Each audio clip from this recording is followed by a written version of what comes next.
Hello everyone, welcome to 𝗏𝗏 where we are discussing the gastrointestinal tract infections. This is going to be your 5th class, and in this session we are going to discuss about the E. coli species. Not all E. coli species are responsible for causing the gastrointestinal trouble, but we will discuss all the GI species here, and when we will discuss the other systems, I will give you the description of this video and you can come back here and can study E. coli. First of all, I would like to tell you that we have got a family that is called as Enterobacteriaceae. Just like you and me, we both are a family now. Enterobacteriaceae is another family which has got E. coli in it. So, all the characteristics which are there for Enterobacteriaceae are also applicable for E. coli. Okay. So, what are the things? First of all the members of Enterobacteriaceae are gram-negative bacilli. Okay. So, all the members of Enterobacteriaceae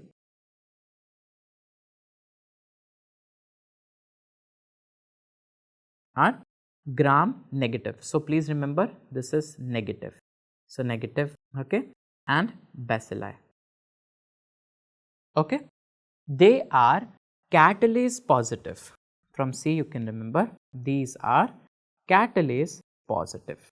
And in the discussion where we were discussing about the different stains, I have told you that E. coli is all negative, just the catalase and the nitrate reductase positive. Okay.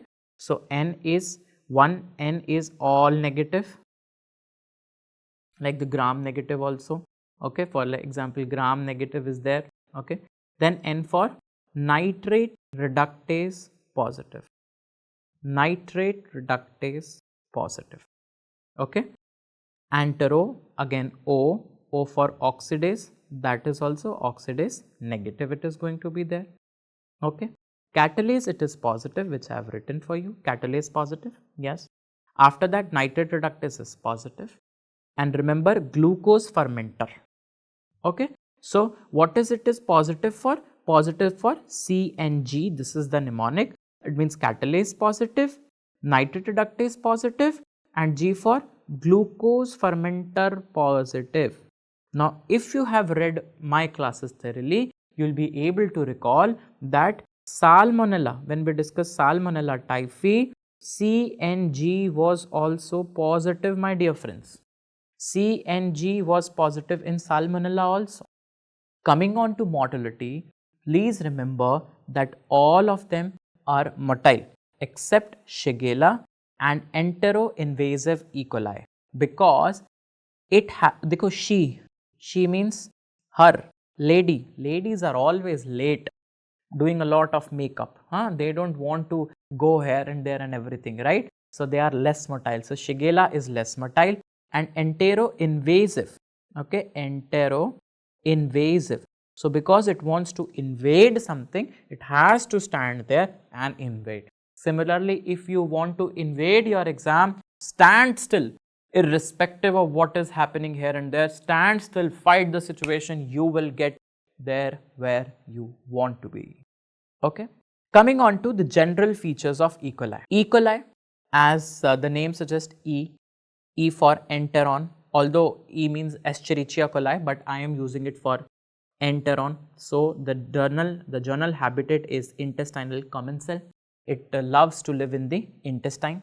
Mortality, I have told you, all are motile except EIEC, enteroinvasive E. coli.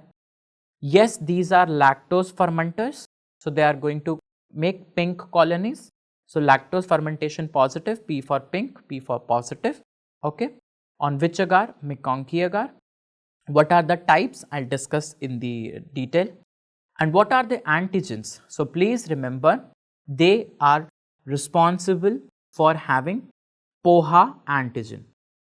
So, poha is a Maharashtrian dish, and I did my graduation from the beautiful city, from the beautiful state of Maharashtra. So, P for capsular, P antigen actually. So, P antigen is for capsule. Then O antigen, O for somatic antigen, H antigen, I always tell H antigen for flagella. A means all of them are antigens. Okay.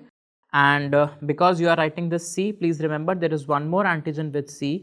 This is called as colonization factor antigen. Okay. So, the one which is helpful in colonization factor antigen. And since this 𝗏 is going to go into your intestine, so please remember that we are talking about something who lives in the colon, that is E. coli, the something who lives in the intestine, that is E. coli. So, virulence factor I have already told you. Now, let us understand what is the function of each. So, somatic factor O antigen has the function of endotoxin release. So, O similar to endo, so it is responsible for the release of endotoxin. Flagellar antigen obviously responsible for the motility because it is flagellar.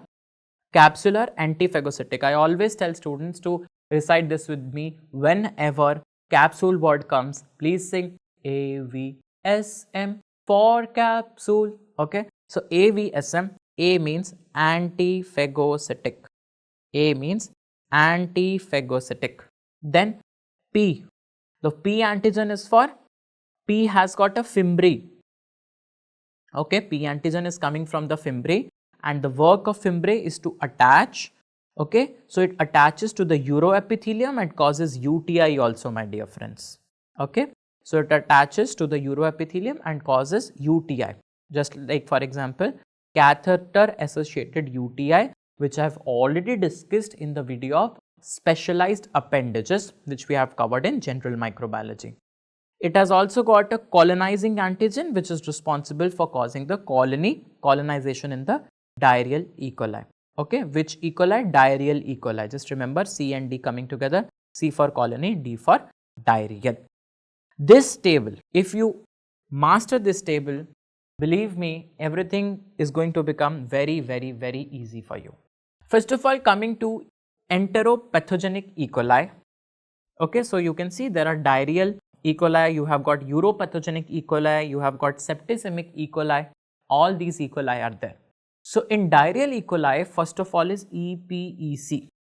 So, what is EPEC? Enteropathogenic E. coli. Now, P for pathogenic, P for, please remember, everything is going to start with P. First of all, the P is pediatric. So, it is responsible for causing infantile diarrhea or the cholera infantum, right? Enteropathogenic E. coli. Okay. So, it is a non-invasive one because it is enteropathogenic. If it would have been invasive, the name would have been enteroinvasive. So, it is not going to invade, and because it is not invading, there will be no bleeding. Something which invades leads to blood vessel damage and leads to blood. So, enteroinvasive one is going to have bloody diarrhea, which is called as dysentery. But because it is non-invasive, it is going to have watery diarrhea. Is going to have what? Watery diarrhea. Okay. So, if it is not invading, what it is doing? It is doing nothing, but it is just attaching and effacing the villi. It is just damaging the villi. Okay. So, this was about the enteropathogenic E. coli. In enteroinvasive, it invades the mucosa, just like Shigella. Now, the boys who are having girlfriends will relate to me more. She is coming, she is going to invade, isn't it? Okay. So, just like Shigella. Shigella is invasive. Similarly, enteroinvasive is also invasive. Whenever she comes, non-motile, no motility, and you ask her, will you be my, she'll say no, no, no, no. So, it is non-motile, non-lactose fermenter. Okay. There's this beautiful song in Punjabi. Anybody who is from Punjab and is listening to me, there's a song by Guru Randhawa or somebody, मैं तेरा boyfriend, तू मेरी girlfriend, ओ मैनू कहंदी ना ना ना ना, just like that. Okay. So, it is she, whenever she comes, remember, very simple, non-motile, non-lactose fermenter. Okay. No, she always says no to everything. Coming on to toxicity, enterotoxigenic E. coli. Okay, so T for toxigenic E. coli, T for traveler's diarrhea. So enterotoxigenic E. coli is responsible for causing traveler's diarrhea, and diarrhea is generally watery. Okay, until and unless stated, it is going to be watery because enteroinvasive causes bloody diarrhea, that is called as dysentery. Now, in the very old times when I was studying, when I was teaching you the E. coli, the toxins actually, I told you that you have got two toxins, Heat-Labile and Heat-Stable toxin, and there we together went to a trip in Los Angeles. That means the Heat-Labile toxin is going to increase the cyclic AMP, whereas the Heat-Stable toxin is going to increase cyclic GMP, although both of them are responsible for increasing the secretions, and once the secretions are increased, it leads to diarrhea. So the Heat-Labile toxin, which is labile to heat, which gets damaged by heat, is responsible to act via increase in cyclic AMP, whereas Heat-Stable, which does not get destroyed by heat, it is heat stable, it is going to increase cyclic GMP, but both of them, my dear friends, they are going to increase the secretions only. Coming on to the next part, Enterohemorrhagic E. coli. Enterohemorrhagic E. coli is responsible for causing hemorrhage. So hemorrhagic colitis, and one very important MCQ, Hemolytic Uremic Syndrome. Again, hemolysis, hemorrhage is coming. Who is the one causing the hemorrhage? She. Okay. So she is the one doing the hemorrhage. Coming on to she once again, just like Shigella toxin does, inhibits the 20S subunit of ribosome. It is also going to inhibit the 28S subunit because it is hemorrhagic. Hemorrhagic means she, just like Shiga toxin does, it inhibits the formation of 28S ribosome. The 28S ribosome is not going to come, so the protein synthesis is going to get decreased. So please remember who is the one responsible for hemolytic uremic syndrome. It is the EHEC, and my dear friend, please understand, very important, this HUS, hemolytic uremic syndrome for that matter, is happening because we are eating hamburger. H for E, hemolytic uremic, H for hemorrhagic also. This H is also there, enterohemorrhagic. Okay, I'll mark from this, enterohemorrhagic, hemolytic uremic, hemorrhagic colitis, and hamburger is there. So hamburger contains O157H7 stain. Again the H is coming. Easy to remember? Good. And last but not the least is enteroaggravative E. coli. So it needs someone to aggravate this. Needs someone to aggravate it. So who is this someone? This is the HIV or the little children, the small little children, who don't have immunity. So it gets aggravated. So enteroaggravative E. coli in children and HIV. It is responsible for releasing the stable toxin. So the toxin is called as enteroaggravative stable toxin, can be remembered with the help of a mnemonic yeast. Okay, but please remember, they have got an adherence just like a stack of a brick, so stacked brick adherence. So if I just join brick by brick, brick by brick, brick by brick, it leads to aggravation, right? So this is the way you have to remember. Okay, so this is the beautiful table I have made very simple for you. Let's quickly understand the remaining things. The UPEC is now uropathogenic E. coli. Uropathogenic E. coli, responsible for causing UTI. Please remember, E. coli is the most common cause of UTI. Okay, so E. coli, UTI, E. coli, UTI. Whenever now you will go to washroom, just recite this, E. coli, UTI, E. coli, UTI, so that you never forget that the most common cause of UTI is E. coli. Okay, and because it is pathogenic, P, so I have earlier told you that 𝗵𝗵𝗵𝗺 is the one which is responsible to get attached to the uroepithelium. Okay, so 𝗵𝗵𝗵𝗺 leads to the attachment to the urothelium, and that's why the most common cause of urinary tract infection UTI is UPEC. It is generally seen in women because they have got shorter length of urethra and catheterized patients also. Last but not the least is the septic one, which is responsible for causing septicemia and meningitis. Septicemia and meningitis. So, the cause for bacterial meningitis, but remember the K1 antigen or the capsular antigen is responsible for attacking the brain cells. So, it is associated with the newborn meningitis. Okay, it is responsible for the newborn meningitis. So, for the meningitis, okay, the meningitis, who is the one who is causing this? This is the K1 antigen.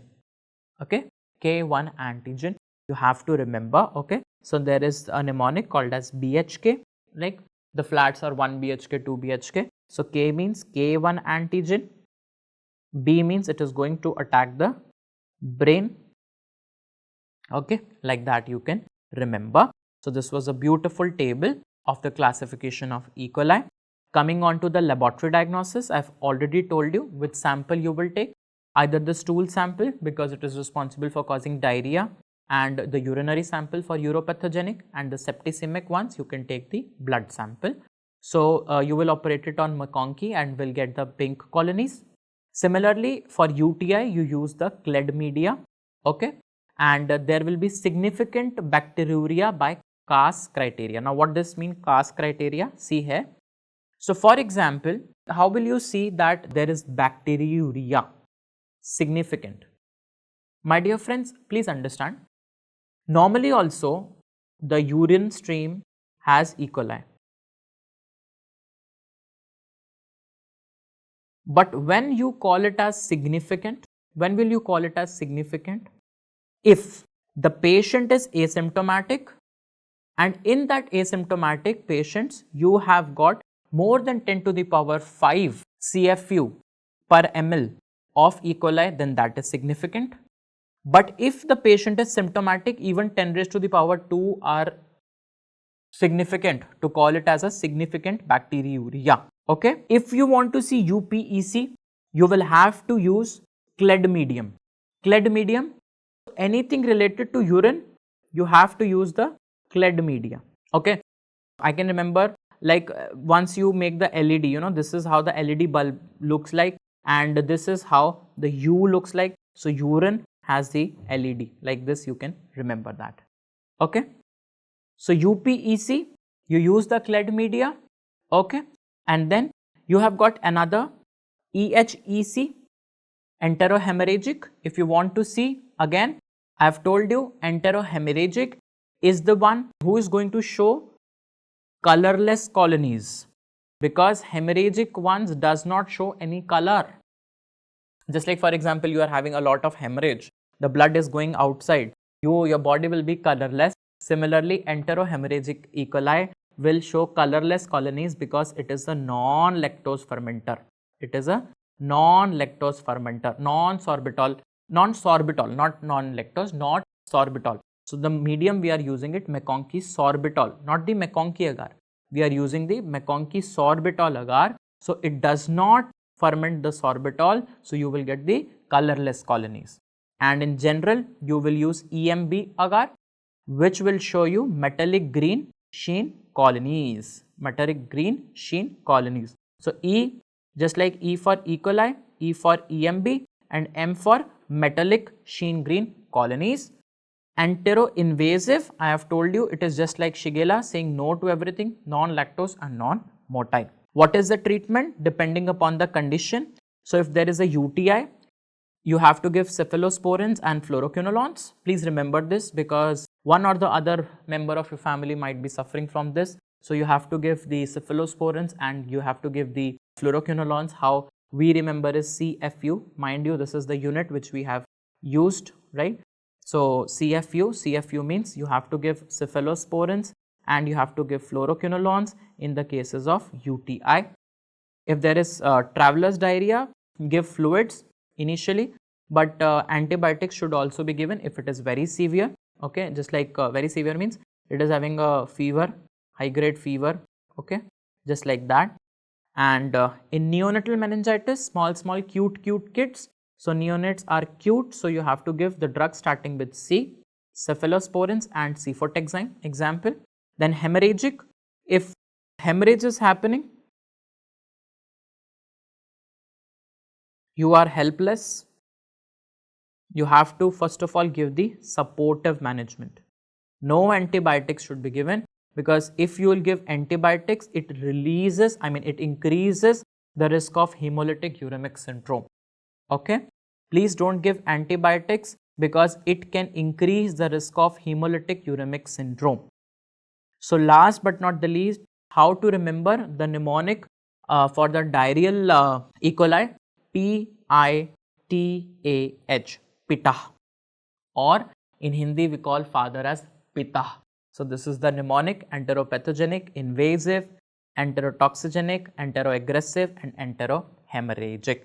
So this is all about the class for E. coli, and thank you so much for watching the lecture upon E. coli. This is very important for any examination. Please don't forget E. coli. This is very important, should be on your fingertips. Stay connected to us. Be strong. Fight with the infections. Fight with the negative thoughts, and you will surely succeed. Thank you so much.